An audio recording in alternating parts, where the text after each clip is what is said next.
Blue lock season 3 episode 4 में तुम्हारा स्वागत है। चैप्टर 159। मैच स्टार्ट होता है। बॉल जो होती है वो नेस के पास होती है। नेस जो है वो बैस्टर्ड मंशन का एक डिफेंडर है। अब जो नेस है ना वो एफसी बारसा के प्लेयर में के एकदम बीच में से बॉल पास करता है सीधा ग्रिम को। ग्रिम एक और बैस्टर्ड मंशन का प्लेयर है। ग्रिम बहुत मस्त लेवल की ड्रिबलिंग करता है और काफी सारे एफसी बारसा के प्लेयर्स को पीछे छोड़ देता है। और फिर ग्रिम भी पास करता है सीधा जेस्नर को। जेस्नर भी बहुत मस्त लेवल की ड्रिबलिंग दिखाता है एंड बहुत सारे बंदों को क्रॉस कर देता है एंड वो बॉल को पास करता है सीधा कुनीगामी को।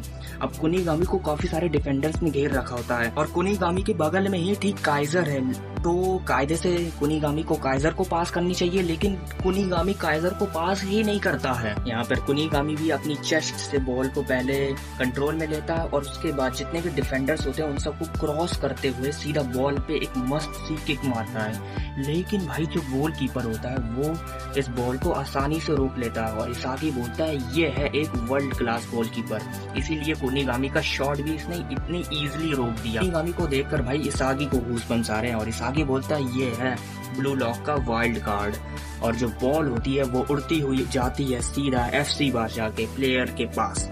यहाँ पर नेस कुनीगामी के पास आकर बोलता है कि तूने काइजर को क्यों नहीं पास करी, जिस पर जवाब देते हुए कुनीगामी भी फुल चौड़ में बोलता है कि मैं तुम लोग के साथ नहीं खेलने आया हूँ, मैं यहाँ पर अपनी डोमिनेंस साबित करने आया हूँ, समझ जाओ एक ही बार के अंदर। और भाई एफसी बारसा का प्लेयर पास कर देता है बॉल को सीधा बाचीरा को। और यहाँ पर हम स्पेन वालों का फ्लैशबैक देखते हैं, यानी ठीक इस मैच से 10 दिन पहले का सीन। यहाँ पे इनका टीचर जो लवीनो है वो बोलता है कि मैं यहाँ तुम्हें फुटबॉल नहीं सिखाने आया हूँ, मैं हूँ नंबर 1 प्लेयर। बाचीरा बोलता है भाई तू कहाँ से नंबर 1 है, नोएल नोवा नंबर 1 प्लेयर है। इनो बोलता है कि मैं ही बेस्ट प्लेयर हूँ। वो अपने बारे में बताता है जब वो ब्राजील में खेलता था तो वो एक इमेज बना लेता था एक बटरफ्लाई जैसी, और वैसे ही पोजीशनिंग ले लेता था फील्ड पर, जिसे देखकर भाई ऑडियंस भी फुल एक्साइटेड हो जाती थी। पर भाई ये चीज करना ना कोई आसान काम नहीं है, पर ये सुनकर को भाई बाचीरा फुल एक्साइटेड हो जाता है और बॉल से खेलने लगता है। और अब हम अगले दिन का सीन देखते हैं जहाँ पे लवीनो से बाचीरा अकेले में मिलने आया होता है। बाचीरा यहाँ लवीनो को बताता है कि उसके पास भी ठीक लवीनो जैसी इमेजिनेशन है, जो है उसका मॉन्स्टर, जो तुमने लाइक एनिमे में देखा होगा।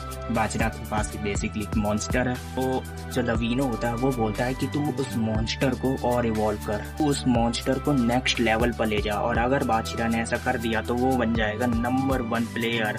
और अब हम दोबारा से आ जाते हैं मैच पर। बाचीरा का जो ड्रिबलिंग का स्टाइल है वो कम्प्लीटली चेंज हो चुका है, जिसे देखकर भाई इसागी हिल चुका है। वो अपनी अपर बॉडी को बिल्कुल मतलब मूव ही नहीं कर रहा है, और लेकिन उसके जो पैर है वो इतने फास्ट ड्रिबलिंग कर रहे हैं, ऐसा लग रहा है कि उसके पास इन्फिनाइट लेवल की ऑप्शन है, यानी सामने कोई सी भी सिचुएशन आ जाए वो इजीली निकल जाएगा। और यहाँ पर बाचीरा अपनी न्यू ड्रिबलिंग से बैस्टर्ड मंचन के 2 प्लेयर से आगे निकल जाता है, जैसे उसके लिए भाई इतना आसान काम है, मतलब चल क्या रहा है भाई यहाँ पे। और भाई ये सब देखकर इसागी का दिमाग फट चुका है कि भाई मतलब बाचीरा कहाँ पे पहुंच चुका है इतनी जल्दी। इसागी की एक्सपेक्टेशन को भी बाचीरा ने इजीली क्रॉस कर दिया है। यहाँ पर बाचीरा के आगे आ जाता है कुनीगामी, और कुनीगामी बाचीरा से बॉल लेने की कोशिश करता है, पर हम जानते हैं बाचीरा भाई बाचीरा है, वो नहीं लेने देगा बॉल को इतनी इजीली। भाई जो कुनीगामी है भाई उसकी जो मूवमेंट है वो काफी ज्यादा अच्छी हो चुकी है। बाचीरा सोचता है कि ये बंदा भी काफी ज्यादा ताकतवर बन चुका है, आखिर इसने ऐसा क्या किया वाइल्ड कार्ड के अंदर। मैंने अभी बताया कि बाचीरा के पास है इन्फिनाइट ऑप्शन, तो वो बॉल को इजीली हवा में लिफ्ट करता है और कुनीगामी को भी इजीली क्रॉस कर देता है। तभी बाचीरा नोटिस करता है कि जो कुनीगामी था वो तो बस एक डिकॉय था, उसके आगे तो अब 2 बैस्टर्ड मंशन के प्लेयर आ चुके हैं। लेकिन मैंने बोला ना बाचीरा तो बाचीरा है, उसके पास भी इन्फिनाइट ऑप्शन है। वो एक हील किक मारता है और सीधा बॉल जाती है एक और एफसी बारसा के प्लेयर के पास, और फिर वो बंदा पास कर देता है सीधा ओटोया को, और ओटोया वापस से पास कर देता है सीधा बाचीरा को। मतलब क्या चल रहा है भाई इनका। भाई मतलब बाचीरा देकर किक मारता है बॉल पे और ये हो चुका है गोल। और फाइनली स्कोर है एफसी बारसा का 1 और बैस्टर्ड मंचन का है 0। इसागी बोलता है ये है स्पेन की टीम की रियल पावर। इसागी सोचता है कि जो पहले बाचीरा था और जो अब का बाचीरा है उसमें कितना ज्यादा डिफरेंस है। बाचीरा कितने कम से समय में इतना ज्यादा इवॉल्व कर चुका है। इसागी को समझ में आता है कि क्यों ईगो ने बोला था कि तुम्हें जो एनवायरनमेंट सूट करे, जो सेम एनवायरनमेंट है, तुम्हें उसी में जाना चाहिए ताकि तुम जल्द से जल्द इवॉल्व कर सको। और बाचीरा ऐसे ही कर पाया इतना जल्दी इवॉल्व, क्योंकि वो एफसी बारसा में किया, ना कि किसी और क्लब में। तो जो वेस्टर्न मंशन की टीम है ना, वो पूरा स्ट्रेटेजी के साथ खेलती है और उनका अभी का सिर्फ एक ही प्लान है और वो है कि जो फाइनल गोल मारेगा वो मारेगा काइजर। इसागी सोचता है कि ये लोग जो है कुनिगामी को इग्नोर मार रहे हैं तो वैसे ही मुझे भी मारेंगे, तो मैं क्या करूंगा, अकेले गोल करूंगा या फिर काइजर के साथ हाथ मिलाकर खेलूंगा। इसागी यहाँ पे सोचता है कि एक प्लेयर की जगह दूसरे प्लेयर को इजीली सब्स्टिट्यूट किया जा सकता है, तो अगर इसागी को कुनिगामी की जगह सब्स्टिट्यूट कर दिया गया तो फिर इसागी क्या करेगा। मान लो अगर किसी दूसरे प्लेयर की जगह इसागी को सब्स्टिट्यूट किया गया तो इसागी के पास फिर भी एक ऑप्शन है कि लाइक उसके पास कुनिगामी रहेगा, पर अगर कुनिगामी की जगह इसागी को सब्स्टिट्यूट कर दिया जाए तब इसागी के लग जाएंगे। इसागी सोचता है कि ब्लू लॉक में हमें यही सिखाया गया है कि हमें आगे बढ़ना है अकेले, खुद से, इंडिविजुअली। जो वेस्टर्न मंशन की टीम है वो खेलती है फुल स्ट्रेटेजी के साथ, तो अगर इसागी को खेलना है तो उसको वेस्टर्न की किसी एक मेंबर के साथ यानी किसी एक प्लेयर के साथ टीम बनाकर खेलना होगा। इन शॉर्ट ये समझ लो यहाँ पे चलता है टीम वर्क, दैट्स इट। और अब इसागी बस कुनिगामी को देखता है और सोचता है कि कुनिगामी आगे क्या करेगा, उसी हिसाब से इसागी अपना प्लान बनाएगा कि फिर वो क्या आगे करने वाला है। और अब मैच वापस स्टार्ट होता है। बॉल जो होती है वो होती है सीधा नेस के पास। नेस पास करता है काइजर को और पूछता है कि काइजर अब तू क्या करेगा, और काइजर बोलता है अब मैं करूंगा एग्जीक्यूशन। काइजर वापस से बॉल को पास करता है नेस को और अपनी पोजीशनिंग लेता है।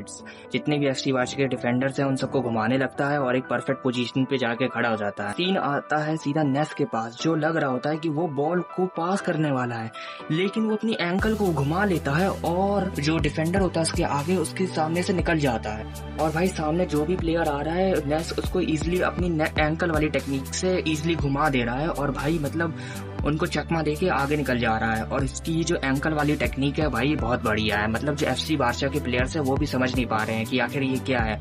और इसागी देखता है जो काइजर की मूवमेंट है ना वो बिल्कुल इसागी की जैसी हो रही है, यानी इसागी जैसी मूवमेंट सोचता है करने की पर वो कर नहीं पाता है क्योंकि वो फिजिकली उतना अच्छा नहीं है, लेकिन काइजर वही सेम मूवमेंट कर रहा है अभी के टाइम पे। जो नेस होता है वो एक बहुत मस्त सा मतलब पास देता है सीधा काइजर को। बॉल जैसे ही काइजर के पास तक पहुंचती है तभी उसके पीछे से आ जाता है बाचिरा। अब ये सीन क्या है ना, बॉल जो है वो हवा में है, बाचिरा उसके पीछे है, तो काइजर के पास यही ऑप्शन है कि वो बॉल को सीधा किक करके गोल कर दे, लेकिन वो एक फेक किक करता है, यानी वो ऐसे दिखाता है कि वो गोल करने वाला है पर करता नहीं है और बॉल को होल्ड कर लेता है ताकि जो लास्ट डिफेंडर है उसको भी इजिली क्रॉस कर दे। और यहाँ पर काइजर ने कर भी दिया है गोल। भाई जो देखकर इसागी का दिमाग खराब हो चुका है कि इसने गोल कब मार दिया। फिर स्कोर हो चुका है एफसी बार्सिलोना का भी 1 और बैस्टर्ड का भी 1। भाई सुनो, मुझे पता है तुम सोच रहे होगे ये इसागी और काइजर की मूवमेंट वाला सीन क्या है, तो मैं तुम्हें अच्छे से समझाता हूँ। जो इसागी है वो फिजिकली उतना अच्छा नहीं है, इतना तुम जानते ही होगे। मतलब मैं ये नहीं कह रहा हूँ फिजिकली पूरा बर्बाद है, मैं ये कह रहा हूँ जैसे ये प्लेयर्स जैसे कि शिदो हो गया या फिर रेन हो गया, बारो हो गया, नागी हो गया या काइजर हो गया, इन सब के आगे इसागी काफी फिजिकली बेकार लगता है। और वही सेम चीज मैं बता रहा हूँ, जो इसागी है वो जैसी मूवमेंट सोचता है करने की फिजिकली वो कर नहीं पाता है क्योंकि उसकी फिजिकल एबिलिटीज उतनी अच्छी नहीं है। लेकिन जो काइजर है वो जो सोचता है इसागी वो करके भी दिखा देता है, यानी जो इसागी मूवमेंट सोचता है करने की पर जो कर नहीं पाता है, लेकिन काइजर भाई वो सेम चीज कर दे रहा है। तो तुम इससे समझ सकते हो भाई काइजर किस लेवल का प्लेयर है। आई मीन वो जर्मन प्रोडिजी है तो इतना तो सेंस बनाता है। बट यहाँ पे एक हिंट है, मतलब बहुत मस्त हिंट है ये तुम्हें काफी लाइक जब ये आर्क खत्म हो रही होगी तब तुम्हें पता चलेगा इनके लास्ट मैच में। ये हिंट बस ये पैनल याद रखना, ये पैनल। और यहाँ पर नोएल नोआ इस काइजर की तारीफ करता है ये बोलते हुए कि काइजर की ये जो किक थी जिससे बॉल कितनी ज्यादा मतलब स्विंग करने लगी थी, रोटेट होने लगी थी, इसके मामले में तो भाई मतलब नोएल नोआ भी कुछ नहीं है। यानी अगर नोएल नोआ ऐसा करने जाए तो नोएल नोआ भी नहीं कर पाएगा। मतलब काइजर ने इसके मामले में नोएल नोआ को भी सरपास कर दिया है। इसागी को समझ में आ चुका है कि पूरी वेस्टर्न मंशन की टीम की जो फिलॉसफी है वो है काइजर। काइजर ही एक बंदा है जो 0 से 1 पे ले जा सकता है। सारी ब्लू लॉक की स्पेशलिटी काइजर के अंदर है, तो इसागी सोचता है कि वो अभी कहाँ पे स्टैंड करता है। बाचिरा और काइजर की भी बहस होने लगती है। बाचिरा बोलता है मैं तुझे डिस्ट्रॉय कर दूंगा काइजर। और यहाँ पर आता है लवीनो अपने 3 मिनट लेने। लवीनो को देखकर नोएल नोआ भी आ जाता है और यहाँ पर लवीनो और नोएल नोआ के बीच में भी बहस होने लगती है कि कौन बेस्ट है। अगले सीन में हम देखते हैं जो नोएल नोआ होता है वो कुनिगामी को बोलता है कि भाई ये बात बता, जब प्लान बना था कि काइजर गोल करेगा तो तू बीच में क्यों आया, तूने उसको पास क्यों नहीं किया, और मान ले तूने बॉल ले भी ली और किक भी की तो तुझे गोल भी तो करना चाहिए बहन के भाई, तुझसे वो भी गोल नहीं हुआ तो तू किस काम का है। इसीलिए जो नोएल नोआ होता है वो इसागी को बोलता है कि भाई तू रेडी हो जा, मैं तुझे कभी भी बुला सकता हूँ। ये देख के भाई इसागी कंफ्यूज हो जाता है कि भाई मैं कैसे हो सकता हूँ, मेरी तो रैंकिंग भी अभी सही नहीं है, मैं तो अभी लाइक रेगुलर्स के अंदर भी नहीं आया हूँ, तो मैं कैसे खेलूंगा। और यही सेम सवाल युकिमिया भी पूछता है। वो बोलता है कि जो इसागी की रैंकिंग है वो तो काफी लो है, मतलब काफी, मतलब 17 या 15 थी, मैं याद नहीं है, पर हाँ 15 तक आ गई थी।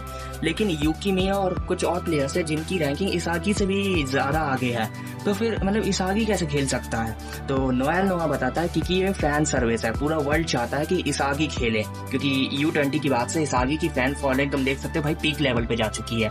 और कुछ चैप्टर्स में हमने देखा भी था, एक बच्चा इसागी का ऑटोग्राफ आके मांग रहा था। तो जो लाइक इसागी खेल नहीं रहा है टीम में, इसी वजह से सारे लोग चाहते हैं कि इसागी खेले। तो ये फैंस की डिमांड है कि इसागी आकर खेले, भले ही उसकी रैंकिंग अभी नहीं है रेगुलर्स के अंदर, लेकिन फैंस की डिमांड है तो करनी तो पड़ेगी पूरी।